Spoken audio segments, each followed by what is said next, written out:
You ever have that feeling, the one where the more you give, the more you show up, the more you're kind of taken for granted? It's this strange, counterintuitive thing. Well, today we're diving into a really powerful strategy that flips that idea on its head. We're talking about how stepping away at just the right moment can actually make you more respected, more wanted, and ultimately a whole lot more powerful. It's a tactic that gets right to the heart of how we perceive value. So let's start with that central question. Why does being too available sometimes make you less respected? I mean, it goes against everything we're usually taught, right? Be present, be reliable, show up. But if you're a constant presence, always there, always on call, people just get used to you. Your value seems to fade into the background. So what's really going on here? Okay, think about it like this. Your presence, your ideas, your time, it's all a form of currency. And just like with anything in economics, scarcity creates value.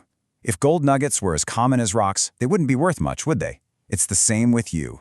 When you are constantly seen and heard from, you start to feel, well, common. Your insights, no matter how brilliant, lose their punch. They stop being an event. And that brings us to this fascinating idea, the paradox of presence. This is a delicate dance, a strategic game of push and pull. It's all about timing, and getting that timing right is the difference between being desired and being completely forgotten. The rhythm is everything.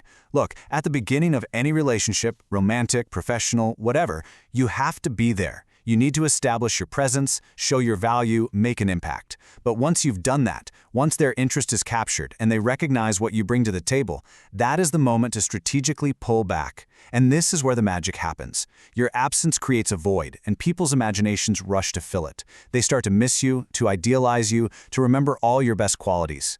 They stop taking you for granted and start actively wanting you back.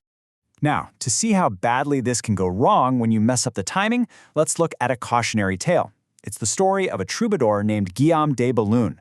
He tried to play this game of absence to win at love, but he made one critical, fatal mistake. So, picture this. Guillaume is madly in love with Lady Guillerme. They have a huge fight, but then they make up, and the reconciliation is so intense, so passionate, that he feels like their bond is absolutely unbreakable. He's on top of the world, and in that moment of overconfidence, he decides to make a huge gamble. He's going to test her love by disappearing for a while, because he's 100% sure that his absence will only make her love him more. In his mind, the plan was genius. He'd pretend to be angry and storm out, creating a bit of drama. Then, he'd just lay low for a few weeks. He imagined her initial annoyance would fade, and it would be replaced by this desperate longing for him. He pictured himself riding back like a hero, with her rushing into his arms, their love now proven to be the stuff of legends. Oh, but reality was so much harsher. He thought his absence would make her forget her anger. Instead, it was like putting it in an incubator.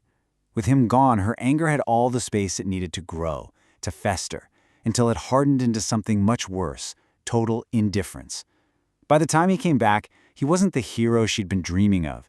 He was just an annoying memory she was already over. His brilliant plan to strengthen their love didn't just fail, it obliterated it. And this quote from the philosopher La Rochefoucauld just nails Guillaume's mistake. See, he assumed their love was this roaring bonfire, and that his absence would be like wind, fanning the flames even higher. But the truth is, after their big fight, it was just a tiny flickering candle. His absence wasn't a gentle breeze. It was a huge gust of wind that just blew the flame out for good. He pulled away at the exact moment their connection was at its most fragile. Okay, so from a tragic love story, let's pivot to an absolute masterclass in power and politics. Let's talk about a man named Diocese of Media. This guy didn't just use absence, he weaponized it. He literally engineered an entire kingdom for himself out of thin air, showing how this exact same principle can work on a massive scale.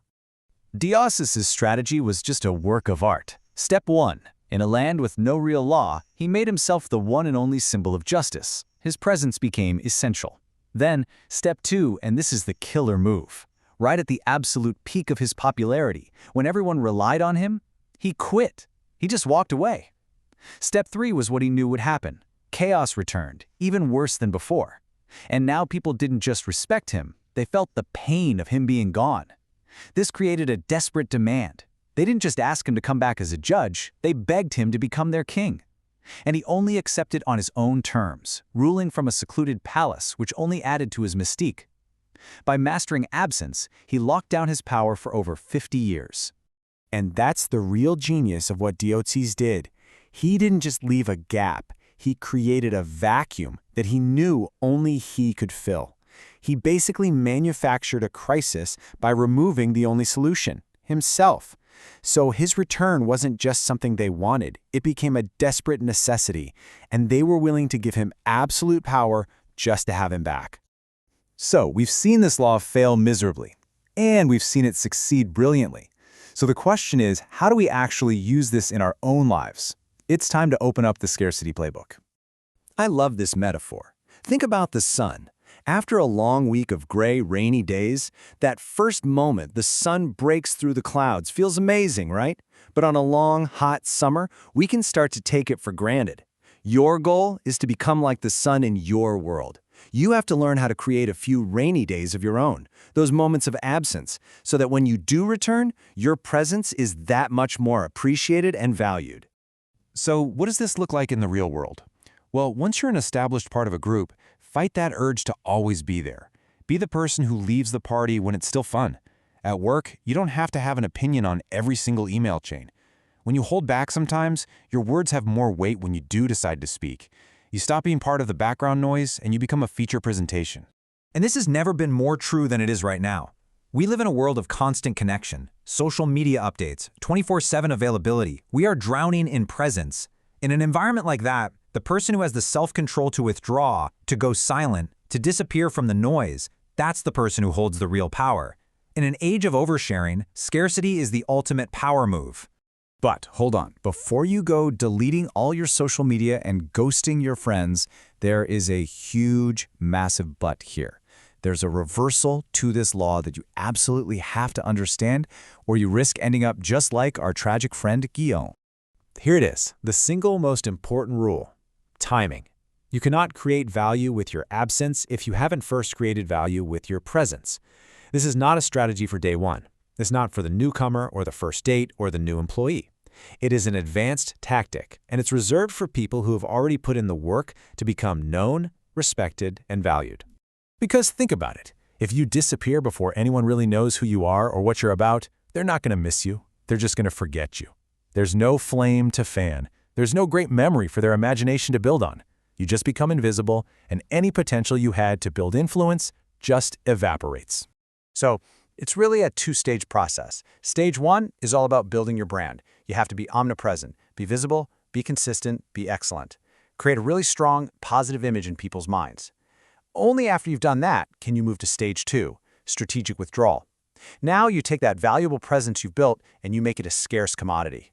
And it's that scarcity that turns simple respect into real, lasting power. So the challenge here is really twofold. First, you have to do the work to become a sun in your world, a source of light and warmth and value. But once you've done that, the real question becomes, when you do choose to step away, what will your absence say about you? What kind of valuable space will you leave behind?